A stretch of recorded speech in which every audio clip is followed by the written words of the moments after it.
भैया सभी को गुड मॉर्निंग। सुबह का नमस्कार। आप सभी का दिन मंगलमय हो। हमारे यूट्यूब चैनल में आप सभी का स्वागत है।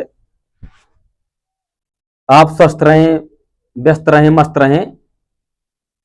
आज हम ऐसे टॉपिक पर चर्चा करेंगे जो हाई स्कूल, इंटर एवं तैयारी करने वाले सभी छात्र छात्राओं के लिए बहुत ही महत्वपूर्ण टॉपिक होगा। बात करते हैं डॉक्टर महादेवी वर्मा के जीवन परिचय की। डॉक्टर महादेवी वर्मा का जीवन परिचय।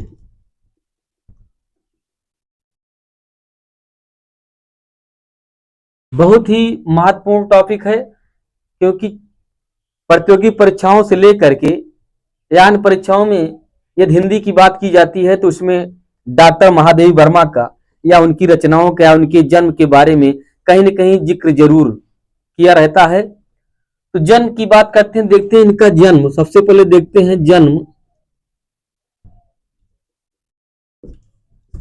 डॉक्टर महादेवी वर्मा का जन्म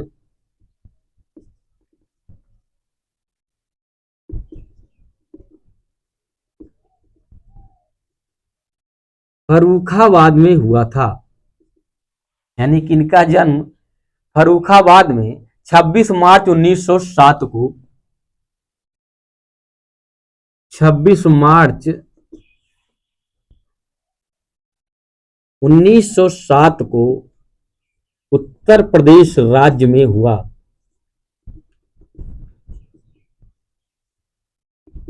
था। बताते हैं कि इनका जन्म प्रातः 8 बजे हुआ था। प्रातः 8 बजे हुआ था। यह समय की बात की जाए तो इनका जन्म प्रातः 8 बजे हुआ था।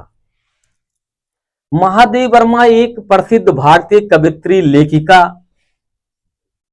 महादेवी वर्मा एक प्रसिद्ध कवयित्री, लेखिका, सामाजिक कार्यकर्ता थी।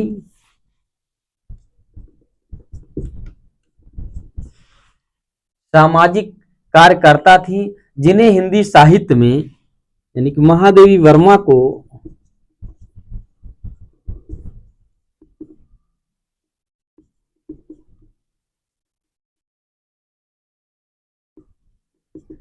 हिंदी साहित्य में छायावाद की प्रमुख कवयित्री माना जाता है।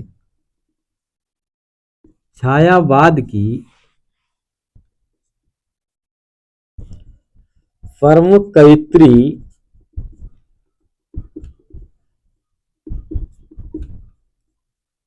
माना जाता है। इनको छायावाद की प्रमुख कवयित्री माना जाता है। बात की जाए छायावाद के प्रमुख कवयित्रियों में तो याद रखना महादेवी वर्मा को छायावाद की प्रमुख कवयित्री के रूप में जाना जाता है।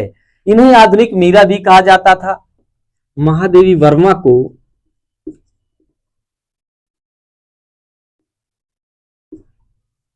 आधुनिक मीरा भी कहा जाता है।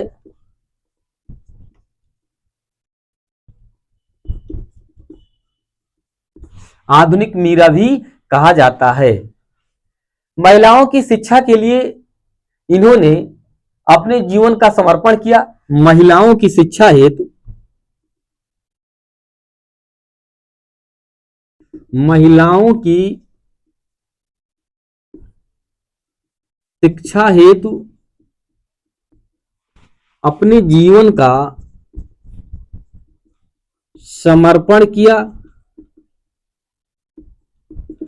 महिलाओं की शिक्षा हेतु इन्होंने अनेक प्रयास किए ताकि महिलाएं हमारे देश की शिक्षित हो सकें, क्योंकि किसी देश के विकास में महिलाओं का बहुत बड़ा योगदान होता है। निराला जी के साथ इनकी घनिष्ठ मित्रता थी। निराला जी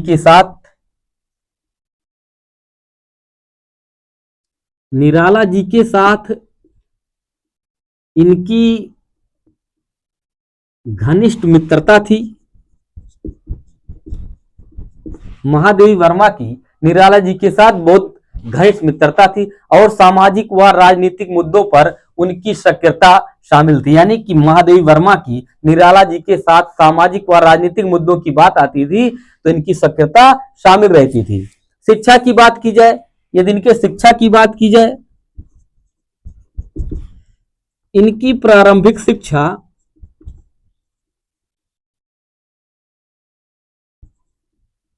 इंदौर और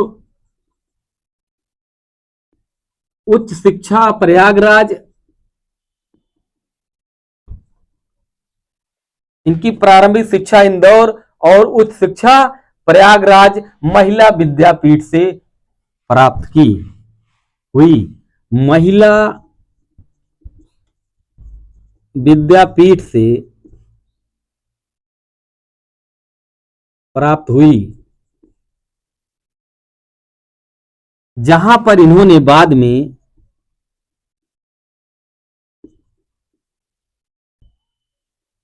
प्रधानाचार्य के पद पर कार्य किया। बाद में वहीं पर ये प्रधानाचार्य के रूप में कार्य किया अथवा वहीं पर ये प्रधानाचार्य बनी। विवाह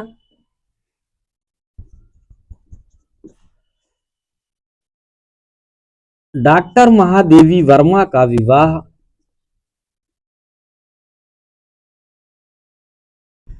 कम उम्र में ही हो गया।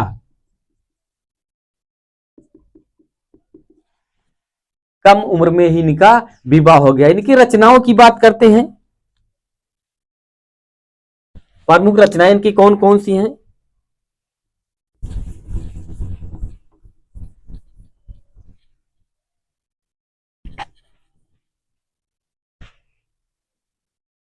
रचनाएं देखते हैं इनकी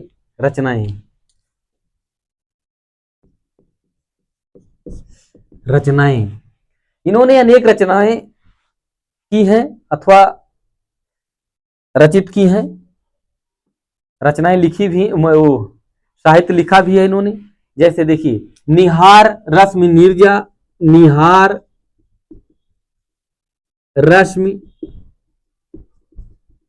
नीरजा, सांध गीत,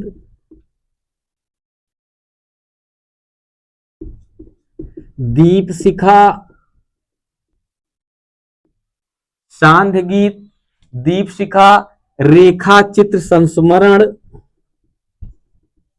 रेखा चित्र संस्मरण, पथ के साथी, पथ के साथी, अतीत के चलचित्र, अतीत के चलचित्र, और सबसे ज्यादा चर्चित रचना यामा, यामा आदि रचनाएं की हैं।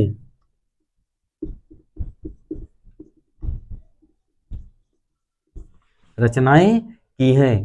इनकी रोचक घटना के बारे में कुछ जानते? रोचक घटना,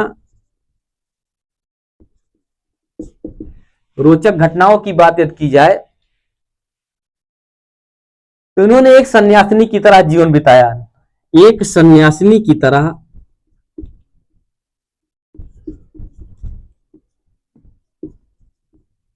अपना जीवन बिताया।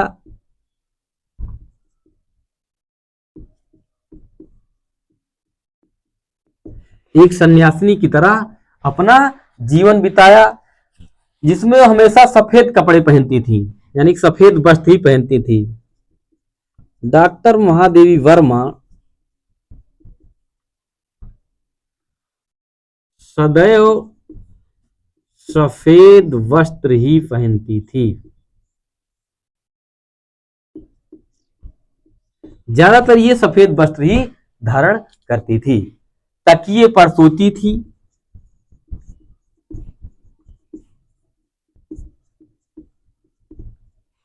तकिए पर सोती थी। कभी शीशा नहीं देखती थी। कभी शीशा नहीं देखती थी।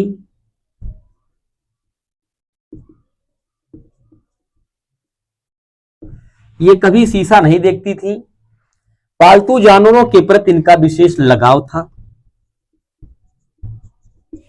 पालतू जानवरों के प्रति इनका विशेष लगाव था। इनका विशेष लगाव था। इन्होंने अपनी रचना गिल्लू और नीलू में इन्होंने उसका वर्णन किया है। पुरस्कार की बात की जाए, पुरस्कार यामा रचना पर इनको ज्ञानपीठ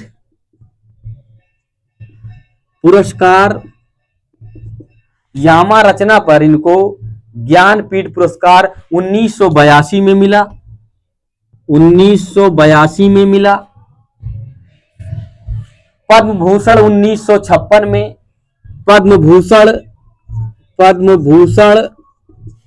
1956 में इनको मिला। 1979 में इनको साहित्य अकादमी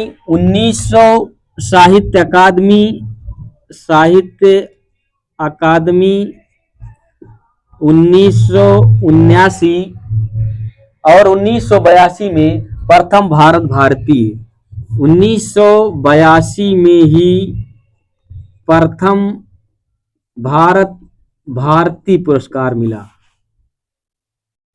प्रथम भारत भारती पुरस्कार भी मिला। तो ये महादेवी वर्मा के कुछ जीवन परिचय के साथ साथ कुछ रोचक घटनाएं भी हैं। तो आप इस वीडियो के माध्यम से इनके जीवन चरित्र के बारे में जान सकते हैं, क्योंकि इनके जीवन चरित्र की जो चर्चा की जाती है परीक्षा की दृष्टि से वो बहुत महत्वपूर्ण है। इनका जीवन परिचय, इनकी रचनाएं, इनकी रोचक घटनाएं आप जान सकते हैं। तो आज क्लास में सिर्फ इतना ही। आगे क्लास में फिर अगले दिन हम मिलेंगे। जय हिंद।